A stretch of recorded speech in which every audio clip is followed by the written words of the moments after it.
नमस्कार, आप देख रहे हैं नेशन 9 टुडे और मैं हूं आपके साथ मानवी ठाकुर। कांग्रेस मुख्यालय देहरादून में आयोजित प्रेस वार्ता में कांग्रेस प्रदेश अध्यक्ष गणेश गोदियाल ने अंकिता भंडारी हत्याकांड को लेकर सरकार पर गंभीर आरोप लगाए। उन्होंने कहा कि सीबीआई जांच की संस्तुति सरकार ने मजबूरी में दी है, जबकि शुरू से ही इस मामले को दबाने का प्रयास किया गया।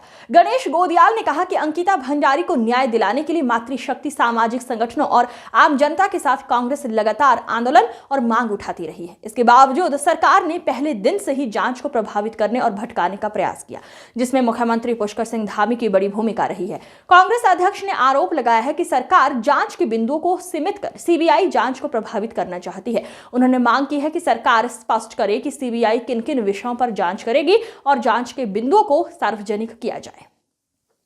गणेश गोदियाल ने कहा कि मामले में वीआईपी का सवाल आज भी बना हुआ है। उन्होंने सीबीआई से यह भी जांच कराने की मांग की है कि अंकिता भंडारी के फोन पर घटना से पहले और बाद में किन किन लोगों से बातचीत हुई, चैट और कॉल डिटेल सार्वजनिक किया जाए। साथ ही आरोपियों के मोबाइल फोन से किन किन लोगों से संपर्क हुआ, इसकी भी निष्पक्ष जांच होनी चाहिए। सरकार ने पहले दिन से इस जांच को दबाने का और इस जांच को भटकाने का प्रयास किया, और ये मैं स्पष्ट रूप से नाम लेकर कह रहा हूं कि उत्तराखंड के मुख्यमंत्री धामी जी का इसमें महत्वपूर्ण योगदान है। धामी जी मुख्यमंत्री के रूप में इस बात के लिए आजीवन जवाबदेह होंगे कि जो इस जांच को भटकाने का और इस जांच को दबाने का उन्होंने प्रयास किया, ये उत्तराखंड की मातृशक्ति के लिए और उत्तराखंड के अस्मिता पर प्रश्न लगाने के लिए, हमको अपमानित करने के लिए उनको हमेशा जाना जाएगा। साथियों, अब मैं कल की बात पर आता हूं कि आदरणीय मुख्यमंत्री जी ने इस जांच की सीबीआई की संस्तुति की है, लेकिन अभी भी मुख्यमंत्री जी इस जांच को भटकाने के लिए पूरी तरह जोर लगाए हुए हैं। मैं सरकार से ये जानना चाहता हूं कि जब सीबीआई जांच की संस्तुति हो गई तो सरकार ने जो भारत सरकार को प्रतिवेदन भेजा है, रेफरेंस ऑफ टर्म या टर्म्स ऑफ रेफरेंस जिसको कहा जाता है, जो टर्म्स ऑफ रेफरेंस भेजा है वो क्या है, उसको सार्वजनिक क्यों नहीं किया जा रहा है? नंबर एक बात, सरकार की मंशा में खोट है, इसलिए सरकार जो टर्म्स ऑफ रेफरेंस है उसको सार्वजनिक नहीं कर रही है। मैं साधारण भाषा में अगर कहूँ तो टर्म्स ऑफ रेफरेंस का मतलब है कि जांच के दायरे में जो बिंदु समाहित हैं वो कौन से बिंदु हैं कि जिनको जांच के दायरे में समाहित किया गया है। मेरी जानकारी है कि सरकार इस जांच के बिंदुओं को लिमिटेड करके इस प्रकार से केंद्र को संस्तुति कर रही है कि इसमें क्या कोई संभावित वीआईपी था या नहीं था, इसकी जांच हो। मतलब सीबीआई की जांच को लिमिटेड करने की सरकार की मंशा है।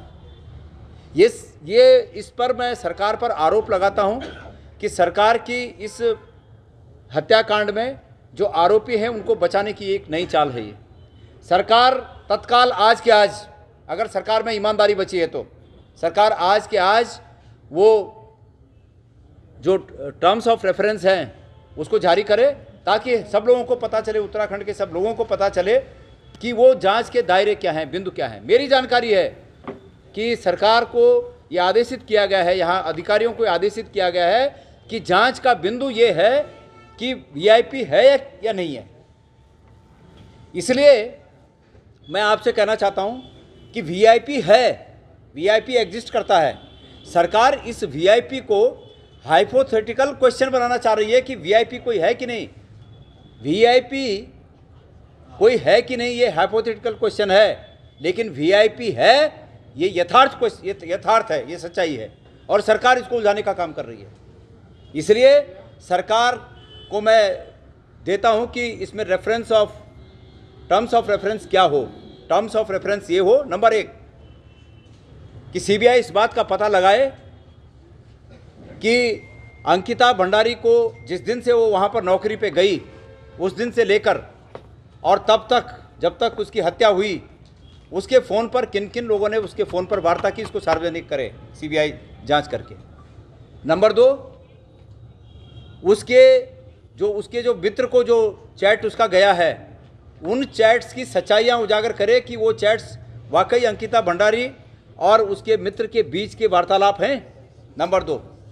नंबर 3 बात कि जिस बात का जिक्र है कि उस लड़की ने जिस बात का जिक्र किया है कि फलाने तारीख को एक कोई वीआईपी आने वाला है और उसके लिए मुझ पर दबाव बनाया जा रहा है, जो आरोपी हैं, जो अपराधी साबित हो चुके हैं, उनके मोबाइलों से उस दौरान कितने कितने लोगों से वार्ता हुई या किसके पीए से वार्ता हुई, इसको शामिल किया जाए इस जांच में इसको शामिल किया जाए कि यमकेश्वर की विधायक रेणु बिष्ट ये अंकिता भंडारी के शव मिलने के बाद रात्रि से लेकर सुबह तक मुख्यमंत्री आवास में 3 लोग उपस्थित थे।